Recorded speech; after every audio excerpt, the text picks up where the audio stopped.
Welcome to Construction Cashflow. I'm your host, Stu Davidson, and if you haven't already done so, hit the subscribe button so you never miss an episode. It's so far off course. So the last 15 years for me in sustainability have been a disaster in the way that we are now branding leadership for projects which are doing tiny amounts compared to what we need to do.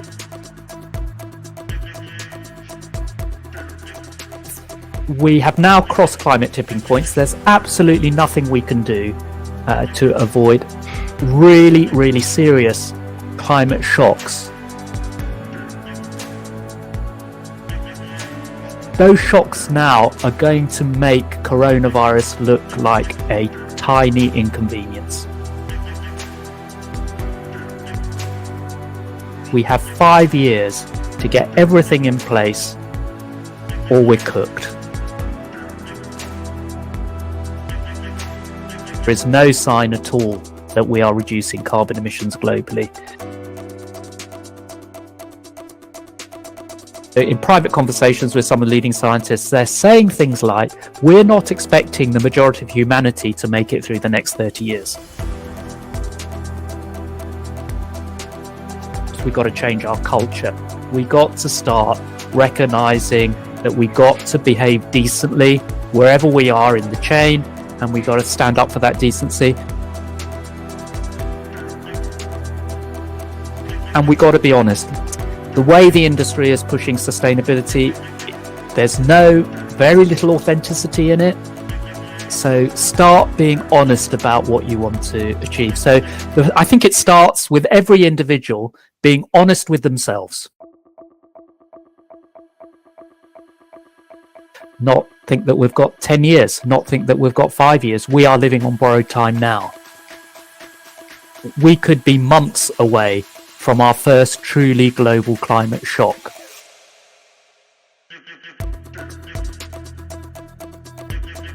In this show, we ask our guests to tell us their story, tell us a little bit about their background, how they got to where they are today, how they develop their product, their services, their ideas, and we discuss how that can affect construction cash flow and other areas of construction, and also to give us an idea of how we might make things better and give you a few tips and ideas to take away with you. And listen to the end, where you'll find out more about them, more about our guests, about what motivates them, what inspires them, and hopefully that'll inspire you too.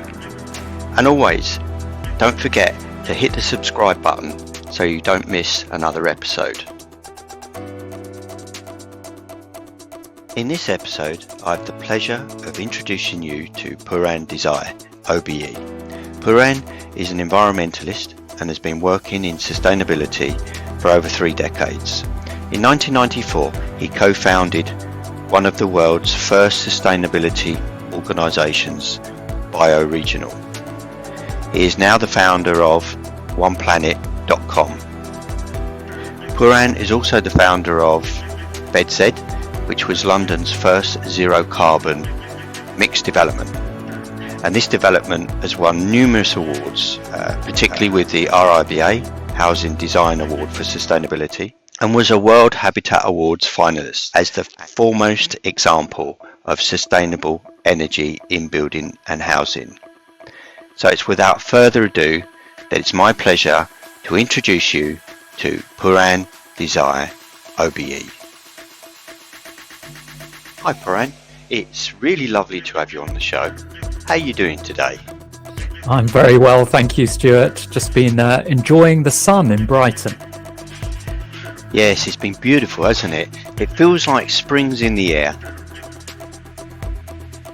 So, tell us, Pooran, how you got to where you are now and some of the successes and challenges you faced along the way. Yeah, Stuart, that's an interesting question because actually I look back and it's been a very interesting journey. I would never have imagined it at all. It'd be very challenging at times, but loads of fun as well at other times. So I was born in London, but when I was 2 weeks old, we moved to Africa, to Malawi in Central Africa, grew up there, had a great time there. We had a big garden with lots of dogs and wildlife, snakes and birds and lizards and things like that. So I think I ended up with a real love of wildlife from there. We were there for 3 years, moved to India for 2 years, but then I came back. We came back to the UK, and so I did all my schooling in the UK. Brought up in Kingston upon Thames in South London. Did well at school. Ended up going to Oxford University to study physiological sciences and medicine. Did a degree that ended up in neuroscience research. Then went to Cambridge to do medical studies, but only did a year and a half. Dropped out of that, so I'm an Oxford graduate and a Cambridge dropout, and got back in the environment. So spent a year in India studying meditation, looking at the world differently. Realized as well, realizing just how serious the environmental problem was. So this is in the 1980s and early 1990s. Came back to the UK, co-founded an environmental organization called Bioregional, and set up some enterprises, a couple of sustainable forestry companies, a couple of organic farming businesses, a couple of recycling enterprises. We were growing as an organization, needed new offices, and to cut a long story short, ended up putting together a project to build the world's first zero carbon urban village of 100 homes and 2,000 square meters of commercial and community space. Lived there for 18 years, had our offices there. Led on creating or coined the term One Planet Living. How can we lead happy, healthy lives with the resources of our one planet, as a way of really summarizing the challenge and the opportunity, and led a process to identify 10 very simple sustainability principles, intuitive sustainability principles, really holistic, but very easy for people to understand, the 10 One Planet Living principles, and then led a initiative to apply those principles across all sectors. So it wasn't just for a particular sector. We worked with retailers like B&Q, manufacturing companies.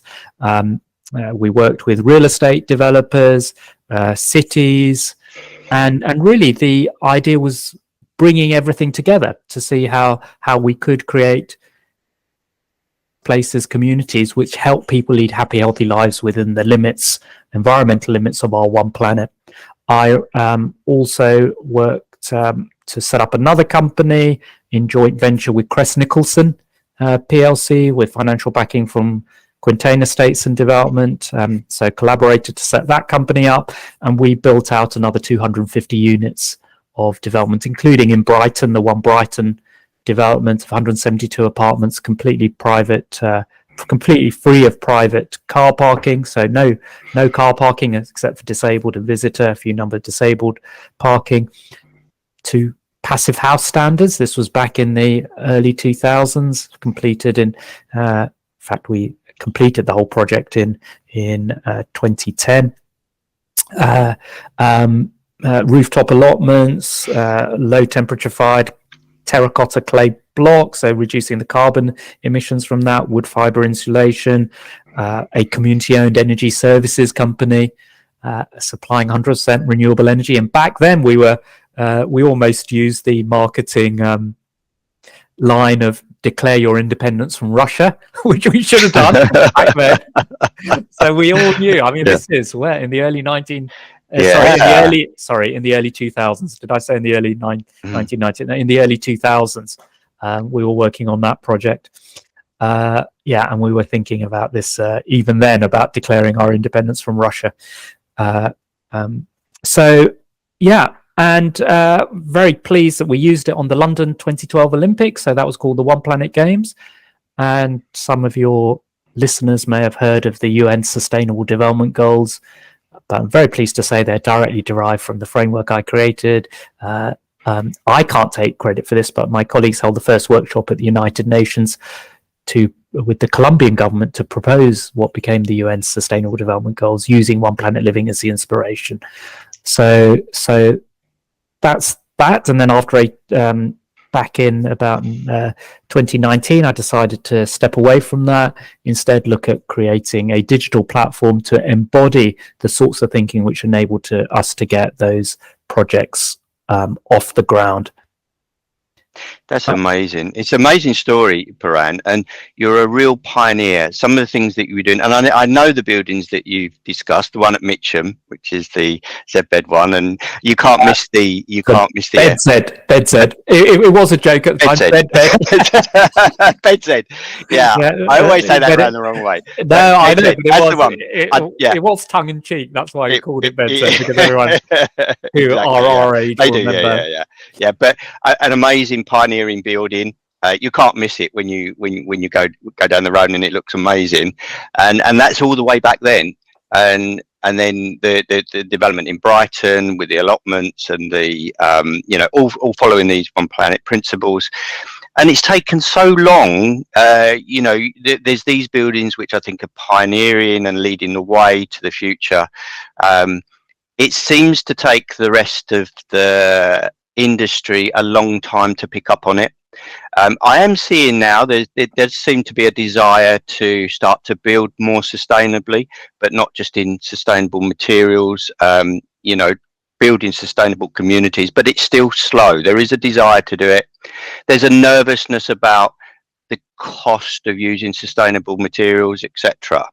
But really, is it a real cost, or is it just really the way that we manage the process? And what do you think we need to do to really get people on board? I know building regs are changing, but they are really looking at, sometimes I think they're restrictive. Building regs, they take a long time to change, and sometimes the changes we need go beyond that, particularly where space requirements are concerned. What do you think the next steps really is for the construction industry to really grasp the concept of sustainable buildings, sustainable communities? Interesting question, Stuart. It's been very slow. The industry has been incredibly slow. The commercial side, offices have moved faster than residential because so you see some great office buildings built to high sustainability standards. A lot of it is greenwash, but nonetheless there are some good ones. But that's because when they're renting out those properties, actually a lot of companies are now asking before they rent out a property, part of their corporate social responsibility is to be in a green building. So that has moved. Residential has been much slower. House builders are awful, all of them. All the big house builders are awful. They do as little as possible. And I think the other thing which has happened is there's a whole industry grown up in sustainability, of sustainability consultants who are sometimes good, but basically they get paid by the incumbents to sign off more or less business as usual as leadership in sustainability. So it's so far off course. So the last 15 years for me in sustainability have been a disaster in the way that we are now branding leadership for projects which are doing tiny amounts compared to what we need to do. And you just need to go to any Barrett's development or any Persimmon development to see, they often top the league in terms of being seen as getting the Green Leadership Awards, but you only have to go to one of their sites to see really what it's about. And that's after 20, 30, 40 years of this, and they've moved a tiny amount. Now, who knows, they might move very quickly over the next few years. So what does the industry need to do? It needs to think very carefully about what is the challenge ahead of us, because we have missed the opportunity to avoid catastrophic climate changes.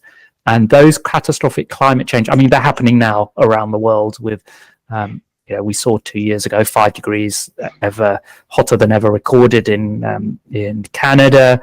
Then last year we saw the flood, the drought across Europe, across the States, the highest temperature ever recorded in the UK, the drought in China as well, and until then, the worst ever recorded heat wave was the Chinese heat wave last summer. And in fact, we did see a drop in crop yields. And so although a lot of the cost of living crisis with food has been caused by the war in Ukraine, it is underpinned by climate change as well, reducing crop yields. And then this winter, we got the even worse heat wave in Europe. So that on New Year's Day, in some parts of Poland, it was 19 degrees centigrade, which is just ridiculous.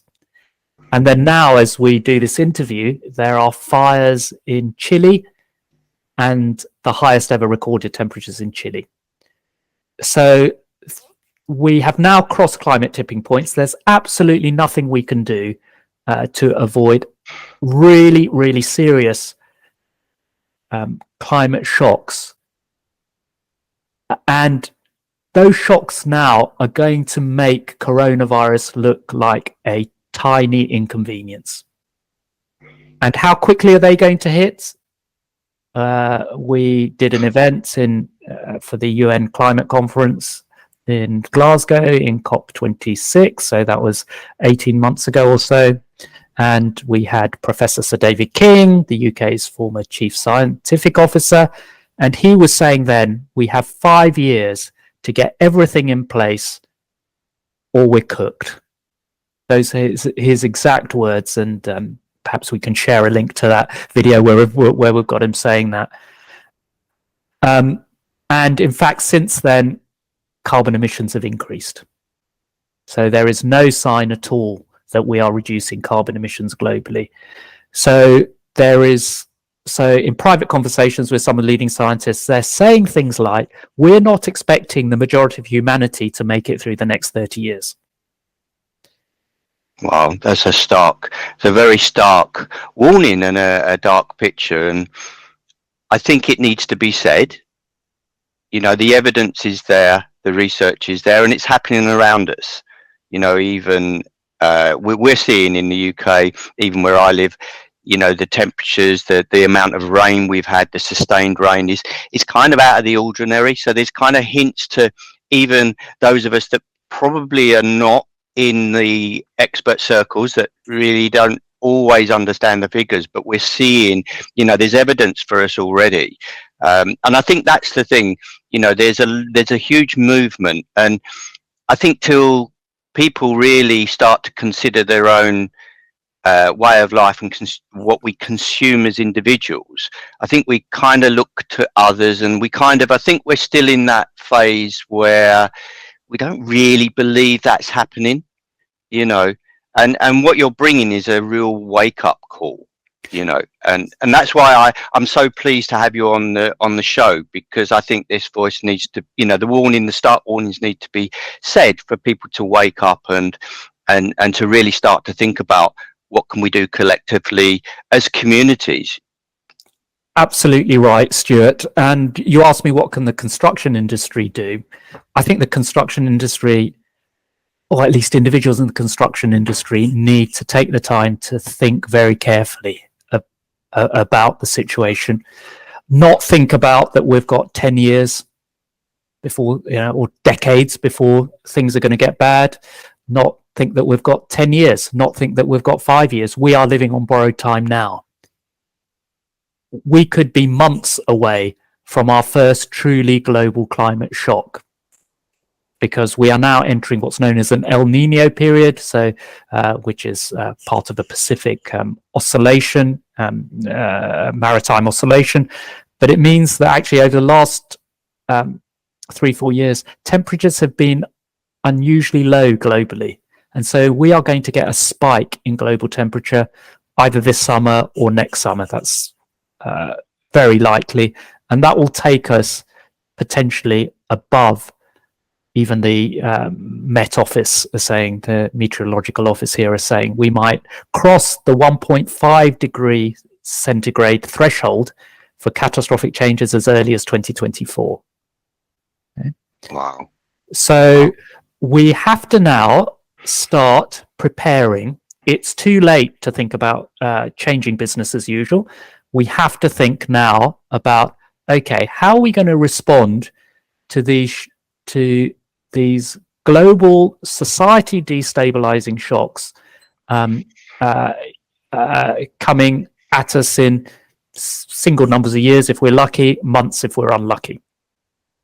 And you're absolutely right. The only way I can see through this is to start building resilient, regenerative communities and regions. So we have to think about, okay, where is energy going to come from our communities? We're going to see a reduction, a shortening of supply chain, so much more local energy. Where is our food going to come from? It's going to have to come much more locally. There are huge opportunities in there where, of course, we're wasting so much food. So there are huge opportunities for saving that. There's so much opportunity for taking our food waste, our green waste, and composting it and putting it back and rebuilding soils in a way that absorbs a lot of carbon dioxide. And we have to do this wherever we are in the world, because the way it will hit the UK is really in three ways. One is, of course, extreme weather events, but we won't get hit as hard as other countries in the near future. We will get things like more flooding. We will get things like heat waves. And last year, I think the figures are something like there were 5,000 excess deaths because of the heat wave. So we are seeing people being killed by heat waves now. So extreme weather events are an issue for the UK, but the two biggest threats are indirect. One is global food shortages. And what's known as a multi-breadbasket food failure is increasingly likely. So we've got 5 main grain-producing areas of the world.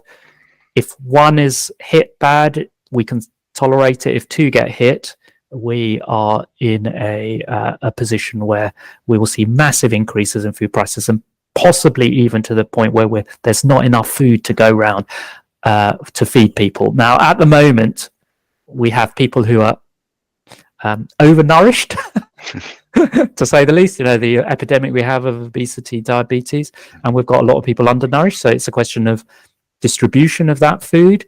But we could very soon be in a world where even if we wanted to, we couldn't feed people.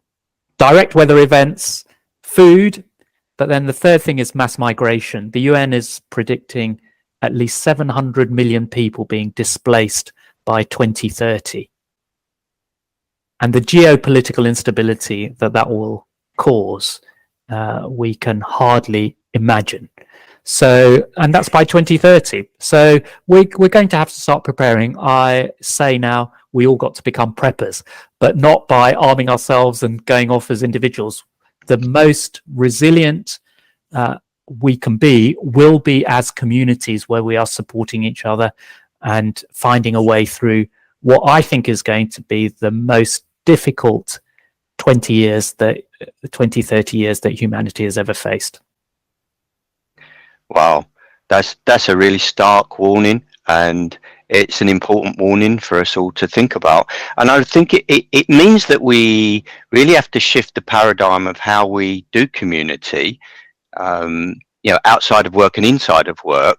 And if I put it into the construction context, as I understand how we operate as a sector, we're very siloed. And I think in a way that goes for quite a lot of industries. We're very siloed in the way that we communicate, and very parochial, very, very kind of self-serving.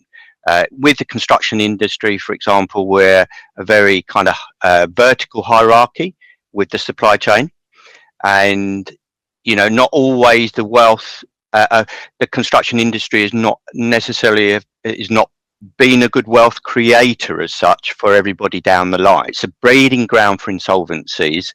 When I look at it in cash flow terms, the faster cash flows, the more wealth grows for everybody down the line, for the small businessman and his family. So that affects community.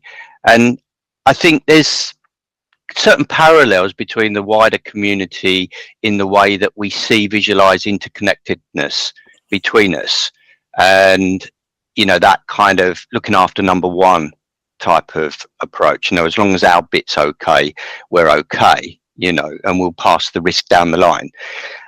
With what you've just said, I don't see that we can really take that approach anymore. We've got to be able to work in a way that we can visualize the consequences of our actions, whether it will be like, from a construction cash flow point of view, what is the overall effect of me paying late or reducing a payment? How does that affect down the line? And I think that most individual people up the line, they can't necessarily see that. So for the wider environmental community, and for maybe the construction community, or it could account to any sector really, that we're all very largely, particularly in the West here, a industrialized community. So we work and we spend a lot of our time at work and the jobs we do in the sector we do.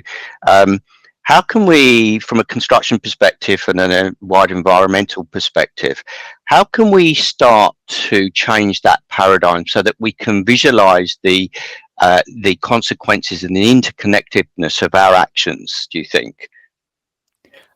Thanks for that, Stuart. I mean, it's a perfect feed line, isn't it, for the digital technology platform that I've been building with colleagues.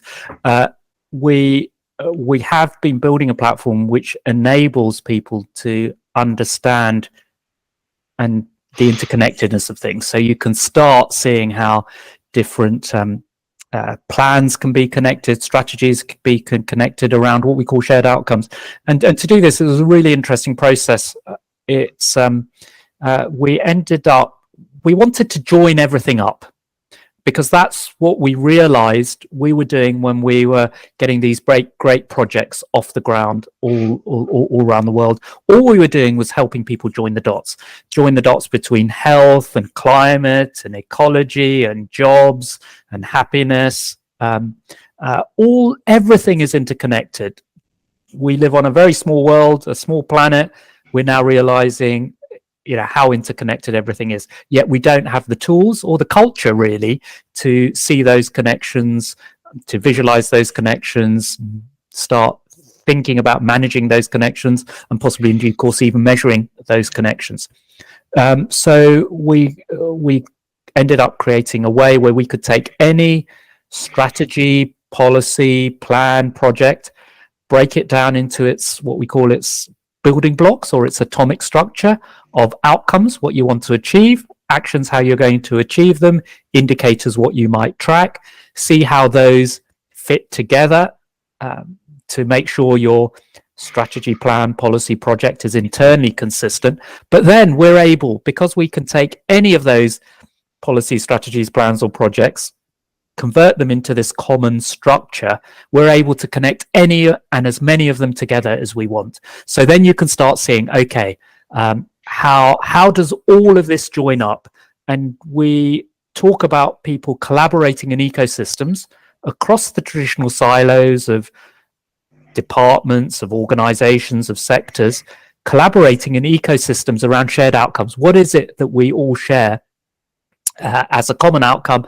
How does that, as common outcomes of health, of reducing climate damage, improving soils, improving nutrition of food, creating jobs, meaningful jobs, how does all that fit together? And so how can we collaborate as an ecosystem on these shared outcomes and shared indicators? That's the platform we have been creating, and we've got customers starting to use it across all sectors. Well, that sounds amazing, Pooran, and it's not something I've seen before, and it would certainly be very, very useful at the onset of design development for how we create our built environment. That would be amazing, and also to visualize down the line the interconnectedness of things as we construct our buildings. One of the biggest causes of delay is to work out what the cause and effect was of a delay, and we quite often see, and the biggest blockage to cash flow in construction that I see is delay and disruption.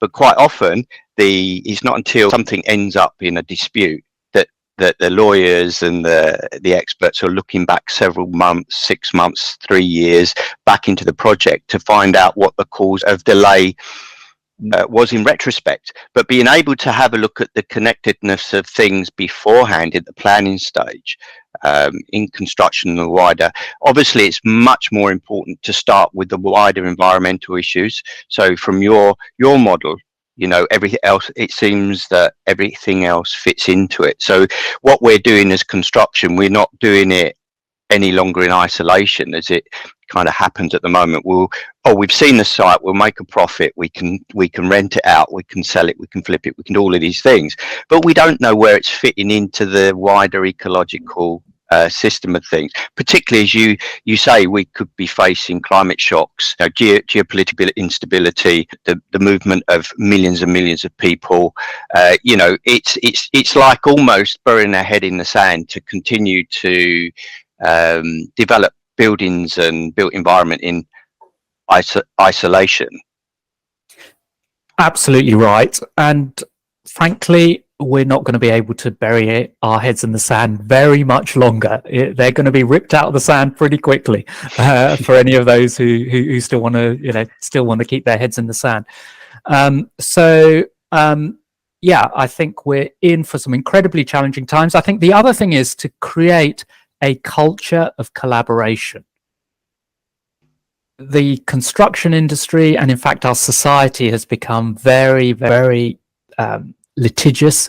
It's become very contract based, not based on trust, and that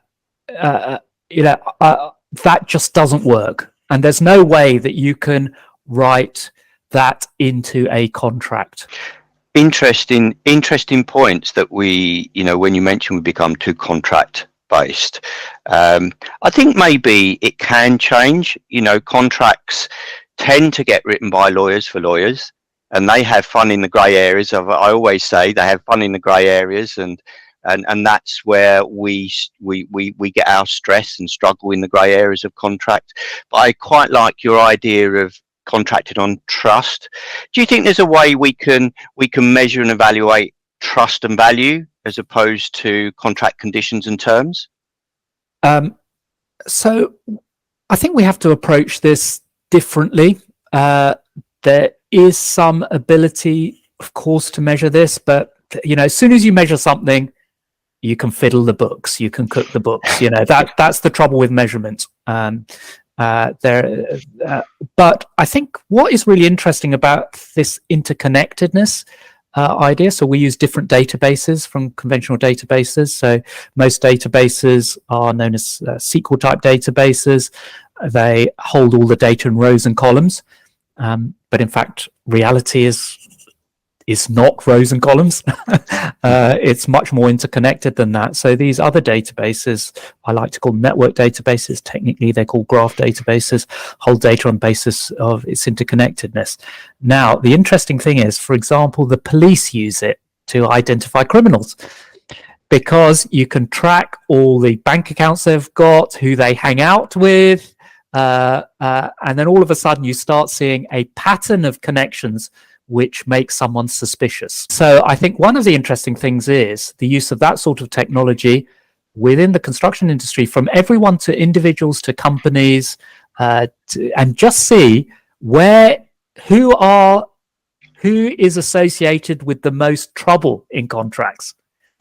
And then starting to see them as the bad guys. They might be profiting in the short term, but the transparency we would get from that would be great. I mean, all the way, and I think it's got to be right through at every level in the industry, is just to understand, of course it can be anonymized to some extent, but yeah, because you get good work people, you get good managers, you get bad managers, bad workmen, you get bad CEOs, and you get good CEOs, so being able to see where they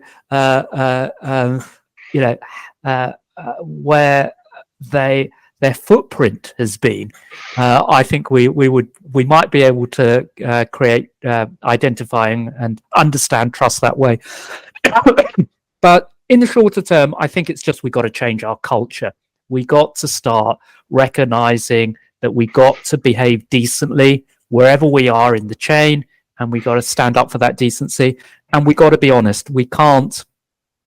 The way the industry is pushing sustainability, there's very little authenticity in it.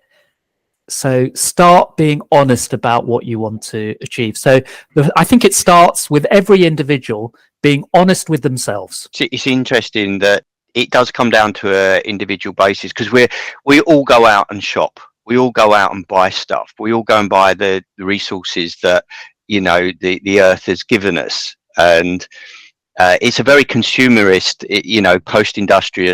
industrialized culture. Why do we do that? I mean, I don't think we ever used to feel that we needed to shop all the time, but we do now, and it's really changing our own personal habits, isn't it? And I think, when we spend money, it means we've got to work harder to earn the money to spend it, and at the end of the day, that affects our own life energy as people. We become slaves to consumerism, really, without even knowing it. So, I was going to agree with you there that, it comes down. How would you see it coming down to, the individual? Yeah, I think individuals do. We will have to ask ourselves very, very deep questions in order to create a different world, because we have created a culture which is a consumer-based culture. It's a very individualistic culture, and consumerism doesn't bring happiness. It's not what the rest of the planet has given us. It's what we've stolen from it, raped the rest of the planet to get it, and literally the planet is half as alive as it used to be. So we have consumed the rest of nature to create the consumer goods. It hasn't been a gift from nature. And indigenous peoples are very good on this. When they take something, most of them, I'm not saying all the indigenous peoples are like that, but generally in their cultures, it was you had to give back. And we have got absolutely nothing in our culture which tells us that for what we take out from the rest of nature, we should give back. Nothing. That's how far off track we are. And if anyone thinks that they can carry on taking and not giving back, is living in cloud cuckoo land. So people who say, might think, I mean, they usually don't say it to my face, but they might say it behind thinking, Pooran, you're being unrealistic. No, you are living in an unreality. You are living in cloud cuckoo land if you think we can continue that way. So, wake up. And if you think you can live without all the things that the rest of nature provides us, from the air we breathe to clean water to the food we eat, if you think you can live without that, you are crazy. And in fact, lots of psychiatrists, neuroscientists are now starting to describe the culture we have created as pathological. We are out of touch with reality. We believe our spreadsheets. We don't believe the evidence of our eyes, and have no sensitivity to how to work with the rest of nature, of which we are part. Yeah, absolutely agree. Great message there, Pooran. I'm sure we can go into a part 2 on this. This is a really, really deep subject, and it's a wonderful message. I think it's an important message that you've brought. And there's lots of advice, lots of awakening calls really in there. What one message to individuals listening would you give them in terms of maybe what they can do? So for me, it's taking the time just to quietly think about things, reflect. Because it's not necessarily about doing more. It's often about doing less. I often say, actually, I call for more climate inaction. Let's not have more climate action. Let's have more climate inaction.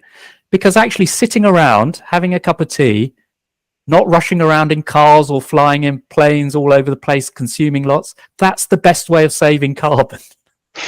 So we could very easily relax into a more regenerative, sustainable, regenerative lifestyle if we got off the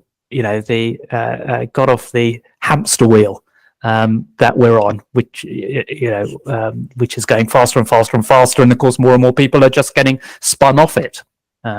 So I think it's take the time to reflect, be quiet, think about things, just think, why am I rushing around like a madman or a madwoman? Are we really living in a completely mad society?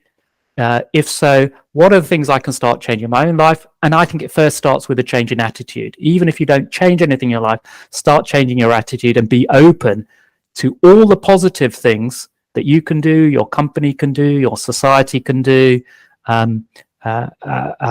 to become part of a regenerative future, a future where actually we turn from consumer of the rest of nature, from a consumer society to a regenerative society. We have to regenerate the living systems on which we depend, because sustainability is not enough now. We've gone way too far for that. As I said, we have destroyed half of all living matter on the planet. If we weighed the amounts of living matter on the planet, it's half as much as it was 300 years ago. So we have to regenerate that. And if we do things differently, we can actually do that. Pooran Desai, thank you so much. Amazing message. Thanks, Stuart. It's been a pleasure chatting to you. It's been wonderful. Pooran, just before you go, have you got time for a quick fire round? Yes, I have. Yep. Okay then. Yeah. So very quickly then, because I know that everyone would love to know what inspires you and motivates you. So how do you start your day? I have gone for a cold shower. When are you're not the first one, but that's amazing. When are you most productive? I would say probably, well, actually I used to say mornings, but now it's actually any time of day when I'm just being quiet. What's something new happening in your life right now? I'm going to start sprouting seeds, beans and seeds, What does adventure look like to you? It's exploring ideas. What thing would you love to do that might surprise your friends and family? Sit down and do nothing more often. Name a challenge you overcome that changed your life. Running a marathon. Who or what inspires and motivates you? I have two things. One is I've become fascinated by Taoism. Really, really fantastic stuff. But I'm most inspired by actually indigenous people, particularly the Sankoi, the Bushmen of South Africa. I just think they are the most beautiful people on the planet. What does success mean to you? I think it's just being, not nothing. Just being. Everyone is successful, actually. What advice would you give your young self? None, because I would never have listened to any advice. Well, on that, thank you so much, Pooran. It's been an absolute pleasure, and thank you for the message. I'd like to invite you back again sometime. Brilliant. Thanks a lot, Stuart. Thanks, Pooran.